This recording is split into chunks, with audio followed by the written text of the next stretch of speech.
So with Microsoft's acquisition of Activision, can we finally see Call of Duty not have an annual release anymore and finally take a little bit more time to polish each game and give a little bit of breathing room between games? Welcome back, my friends, to another video here on the channel. Today I want to focus on one particular topic, and that is Call of Duty's annual releases. So obviously with everything going on with Microsoft's acquisition of Activision, which is not going to be finalized until 2023, of course, there's a lot to talk about, especially around the idea of Call of Duty not being an annual release anymore. Now, obviously, we've talked about this in the past here on the channel that, of course, a lot of the developers, within Activision's umbrella, right? So Treyarch and Infinity Ward and Sledgehammer Games and Raven and all the ones that work on Call of Duty, they've expressed in the past in some form or another that they feel these releases are these yearly releases, this release schedule is just too much. And obviously this is something that the higher ups in Activision have pushed. There's a lot of decisions with Call of Duty that the higher ups in Activision have pushed that both the developers and the fans didn't like. Obviously there's been a ton of stuff in the past number of years from, the whole basically entirety of the PS4 and Xbox One console generation, right? With obviously supply drops at first. And there was just a lot of different stuff, throughout everything that I think that if the developers had more creative kind of say, that things would have shaped up to be a little bit different than they were. And again, I'm not just talking specifically about supply drops, but a wide variety of different things, right? So with obviously, Microsoft that's going to be taking over Activision, that then obviously gives the opportunity for change within Call of Duty, right? And again, we've briefly touched about, kind of on that topic when we were talking about the whole topic of Microsoft acquiring Activision, but I wanted to dig a little bit deeper, and the fact that we actually have a specific chunk of a Bloomberg article that points out something that's very, very interesting. So we're going to jump into that in just a second, but really quick first, if you guys are new to the channel and you enjoy the content, be sure to subscribe for more. We talk about the games and play the games here on the channel, kind of the best of both worlds. And if you specifically like this video, be sure to leave it a like. It definitely helps out the channel. Don't have to, but if you do appreciate the video and want to help out the channel, that's a way that you could do that. Anyways, so moving on from that, I'm just going to go ahead and throw this quote up on screen, and then we'll further discuss it after that. So it says from Bloomberg, the acquisition may also be transformative for Activision Blizzard's business strategy, another potential boost to morale. Under Kotick, the company released a new game in the blockbuster Call of Duty franchise every year without fail, helping the series sell more than 400 million units. Churning out a new game every year led to brutal overtime for workers at companies such as Treyarch and Infinity Ward. High-level employees at Activision have discussed moving away from the annual release schedule, according to two people familiar with the discussions. Although nothing has been finalized yet, there is a belief among many Call of Duty developers that releasing games at a slower cadence will please players and help bolster the franchise, particularly after the weak launch of last year's Call of Duty Vanguard, which saw a 36% decline from 2020's entry in UK sales and charts.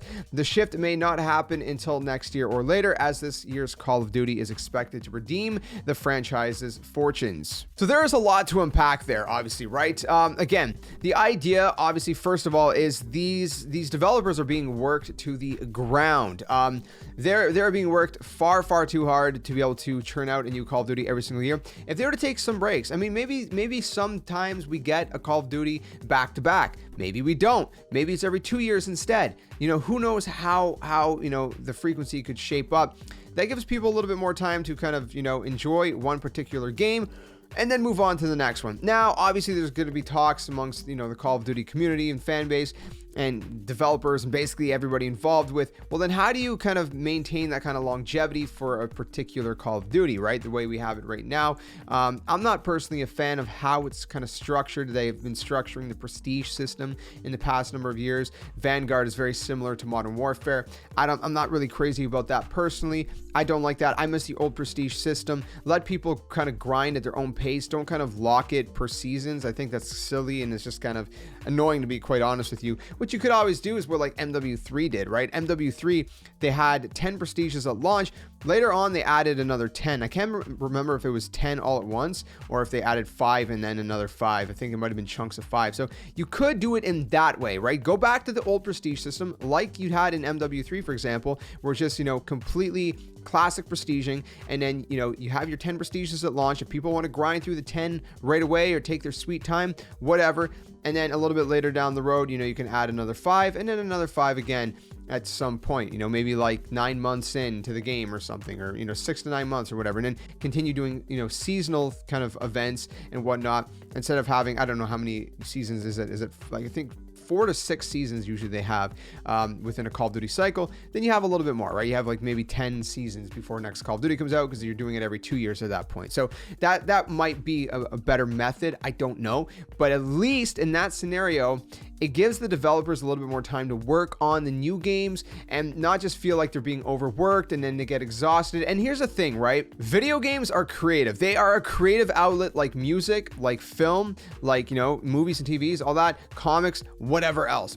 And being a creative outlet, an artistic creative outlet, people are most creative when they do not feel like they are just, you know, out of fuel. You know what I mean? And I feel like anytime you put that kind of pressure on someone's creativity, you're going to greatly limit that creativity. You are going to just butcher it altogether, because people don't feel that, again, it's all about the morale, right? People are most creative when they're inspired and when they have good morale, and they feel like they're not worked to the ground. They don't feel like they have such a hardcore kind of time restraint. Again, going back to like Nintendo, I always go back to Nintendo because Nintendo is probably the best model for this whole kind of thing. Is that Nintendo, they will take whatever time they need. They will delay a game 50 times if need be. They don't care about, you know, oh, well, we've already delayed it like 2-3 times, we can't do it again. They will do it as much as they need to do it. They will even completely reboot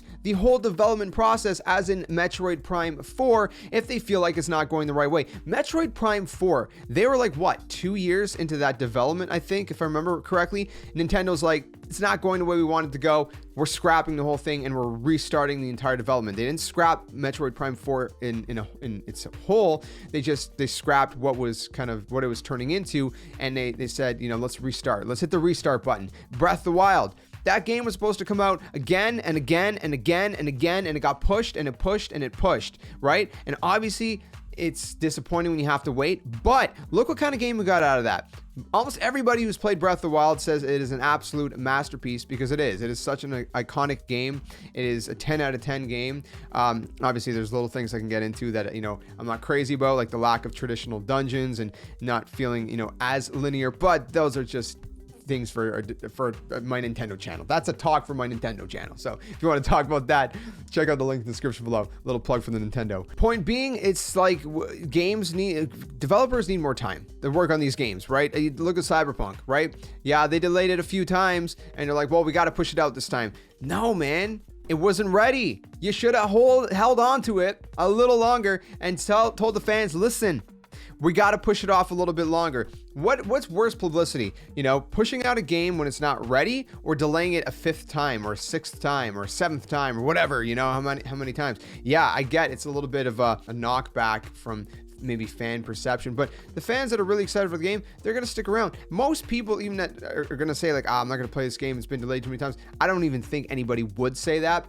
I think that is extremely rare. I think it's more likely that people are going to play a game that's been delayed, you know, 10 times than a game that gets pushed out when it's not ready, and then fans see that, so they see the reviews, and then they're like, yeah, on second thought, I'm canceling my pre-order, or I'm not even going to buy it at all, or whatever else, because of the crappy reviews, because you pushed out the game when it wasn't ready. You know what I mean? I'm going on a big rant today, man, because this is a big topic. Anyways, moving on from that, I don't want to spend too much time just on that portion, but basically going on from that is, again, Vanguard has seen a 36% decline in that was in the UK sales, apparently, according to Bloomberg. I think it was a 40-something% decline maybe in North America. Don't quote me on that. I'm not entirely sure, but it's around the same kind of percentage. That is a massive decline. That is a massive decline. I don't know if it's just because Call of Duty's been, you know, people are getting tired of Call of Duty. I don't know, because I think it might be because Vanguard is so so insanely similar, to Modern Warfare 2019, right? Which it's like, okay, Modern Warfare 2019 was a great experience,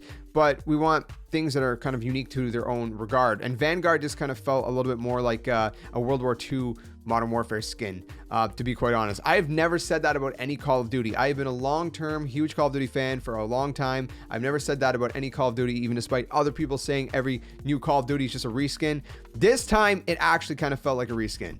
I'm sorry, okay? So you can't just keep doing that, pushing these games out year after year after year like that. Now, what I think could happen, let's just kind of close on these thoughts, is that they still have Modern Warfare 2 Remastered multiplayer kind of on the back end, right? There's no way they don't. They do. They have that. And so since the acquisition between Microsoft and Activision is not going to be finalized until 2023, and this year's game is probably already far into development, and it is, think about it. We're probably a few months away from a reveal, right? It's probably going to be revealed, I don't know, in the summertime. Sometimes they used to reveal it in May. It's probably past couple years been more like, July, August, I think. And then, of course, the game releases, typically October-ish, right? So we're probably still going to be getting the normal game this year, right? It's hopefully it's going to be good. And apparently it's expected to redeem the franchise's fortunes, according to this article and, the talks that are going around. So hopefully this year's Call of Duty is really, really good. But then let's say, 2023, early 2023, Microsoft acquires Activision. They say, okay, hey, this year, let's not push out a brand new Call of Duty. Okay, let's give our developers a little bit more time, and instead let us release Modern Warfare 2 Remastered and support that, because we know that the fans have been begging for that. I think that would be amazing. And then while we wait for this new Call of Duty, all of us veteran Call of Duty players get to relive the glory days of Modern Warfare 2 with the MW2 Remastered multiplayer, which would be phenomenal. People that never got to play that game get to experience it for the first time. It's a win-win situation to get to see what, classic Call of Duty felt like, and it felt great back then, okay? There's a lot that's changed, and I know some people would say like, well, yeah, but if you go back, you might not like it. No. All you got to do is maybe tweak the speed of the game a little bit, since we're so adjusted to these fast-paced games now. A little bit. Not too much, right? Just make it, I guess, so your character runs a little bit faster, just a little bit, just so the game feels a little bit quicker, but everything's the same. You know what I mean? The meta is the same, right? Noob tubes are OP. That's fine. That was what made the game fun back in the day. Anyways, I'm going off on a rant. We can end up turning this into a 20-minute video. Easy. I don't even know what I'm at right now. Closing in on 12, 13, 14, 15 minutes. I don't know. But those are my thoughts. That's just kind of a little bit of a chat. So who knows? I think with Phil Spencer's head, I think this is probably the direction it's headed, that we're not going to see Call of Duty releasing, yearly anymore. And I sure hope with Phil Spencer as head, or CEO rather, and the one in charge, I hope he's gonna finally get that MW2 Remastered released. I hope. Hey man, I don't think they're gonna do it in exclusivity on Xbox, but even then, it's better than nothing. I'll take anything. Just release it. Oh, that's one more thing. That's the other thing. I have had some people in some of the comments of my videos, and I've seen people on social media, some people saying, oh, Xbox is going to make Call of Duty exclusive to Xbox, or Microsoft's going to do that, make it exclusive to Xbox. That's not going to happen.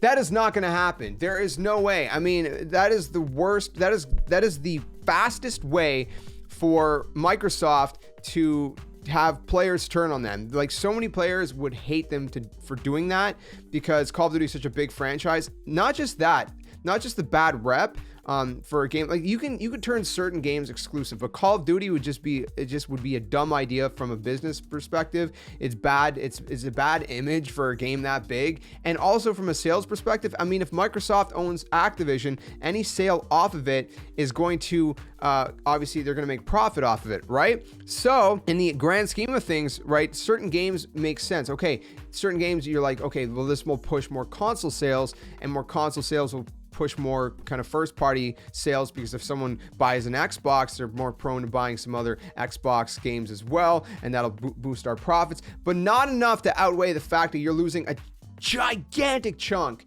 of Call of Duty players that primarily play on PC and on PS5. I mean, I guess PC is technically Windows, so I guess they could still justify keeping it there even if it was exclusive, but I do not see any scenario that Call of Duty gets off of PlayStation. I don't see any scenario that Microsoft makes that kind of crappy decision.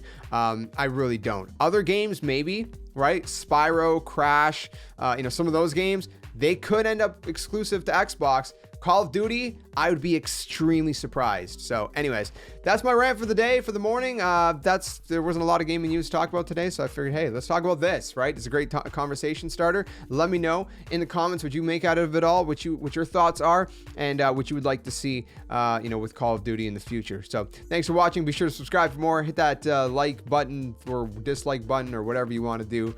Stay safe, stay well, and I'll see you guys soon. Another one. Until then, game on.